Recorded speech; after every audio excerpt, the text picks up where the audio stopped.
What's up, guys? Welcome back to another video. Today we're going to go over the Spanish future tense. So I've got 10 examples here, and those are English sentences, and your job is to translate them into Spanish. So if you're not familiar with the future tense, the conjugations are the same for AR, ER, and IR verbs. So it's very straightforward. It's the most straightforward tense in Spanish. So these are the endings. Yo, and then let's say the verb is hablar, so it'd be yo hablaré, etc. for all of these. So these are the endings here. So you put the entire verb infinitive. You don't cut it off. It's not yo hablé. That would actually be the past tense. So the first question or the first example is they will need a car. So the verb in this case is, and pause the video if you want to write it out yourself, but I'll just give you the answer. So pause it after each time I give you the English sentence. But they will need a car. The verb to need is necesitar. So the full answer is ellos necesitarán un coche. Okay, or you could say un carro.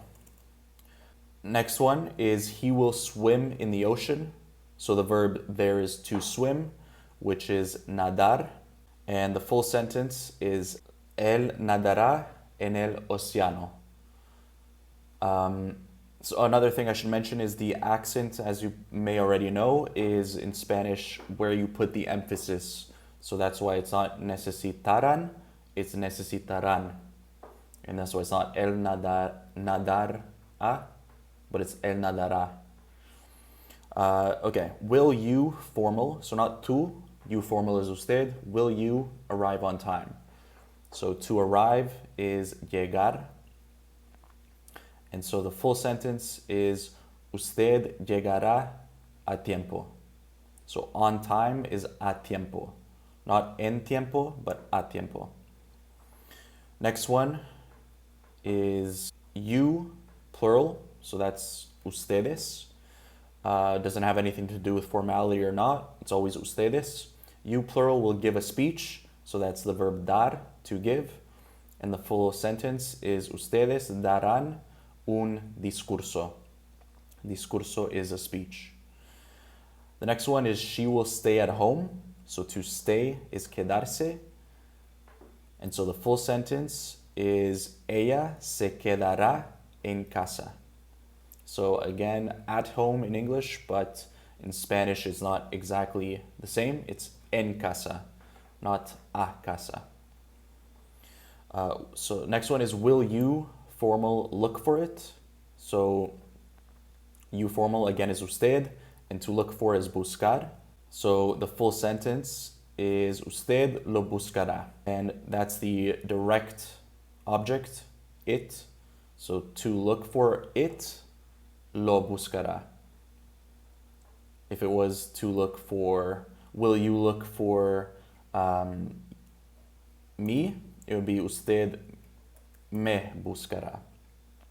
If it was will you look for you, usted te buscará. Will you look for him? It's lo. Will you look for her? It's la. Next one, they will stay until noon. So to stay again is quedarse.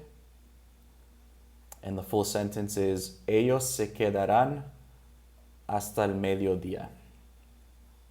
So noon, mediodía, literally midday.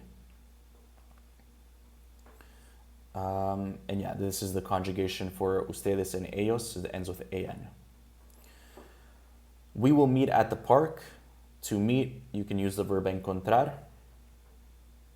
So, well, it's actually encontrarse. So we will,